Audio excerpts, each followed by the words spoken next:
Hello, my name is Nolan Smith, and the book that I have chosen to read for this project, and the book that I think should be on the Patterson School's 2020 summer reading list, is A Guest House for Young Widows, Among the Women of ISIS by Azadeh Moaveni. Now, before I get into talking about why I think that this book should be on the reading list, I will start with a brief summary of the book. The book starts with an introduction of a brief history of the Middle East, and Moaveni notably includes the role of women.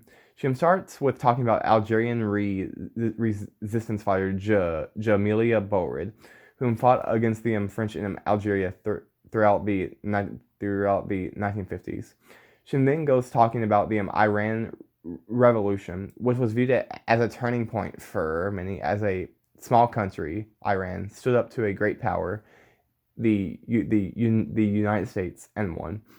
She then goes through talking about the Russian invasion of Afghanistan to the Arab Spring, and finally ending at the rise of the ISIS Caliphate.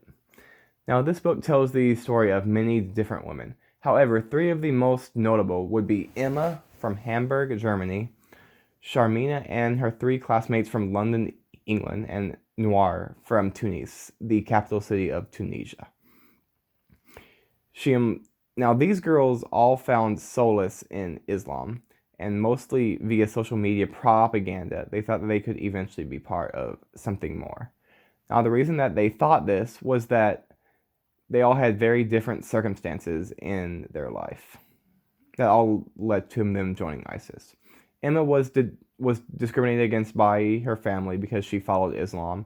Noir was discriminated against by the secular Tunisian government, and Sharmina had very poor circumstances following the death of her mother. So when the call came to join the ISIS Caliphate, they all went without hesitation. Then the book talks about their initial role in the ISIS Caliphate, which was not only to be a bride to a ISIS fighter, as most people would think, but they also established many different academies, schools, and clinics to help support the fighters. However, then the book talks about how once they were there, ISIS exposed themselves as just power-hungry people who diminished the role of women, and how ISIS was not concerned with the tenets of Islam. Then the book talks about how they couldn't go back to their home states because their home states did not want them. So they were trapped with ISIS in the Middle East.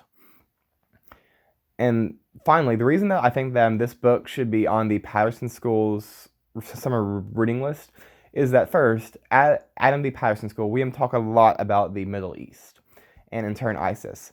And in this book provides a different perspective on the Middle East, because no one really thinks about the women of ISIS and their roles.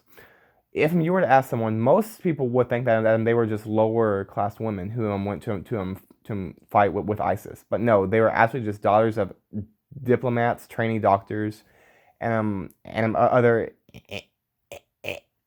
individuals who just wanted to be part of something more.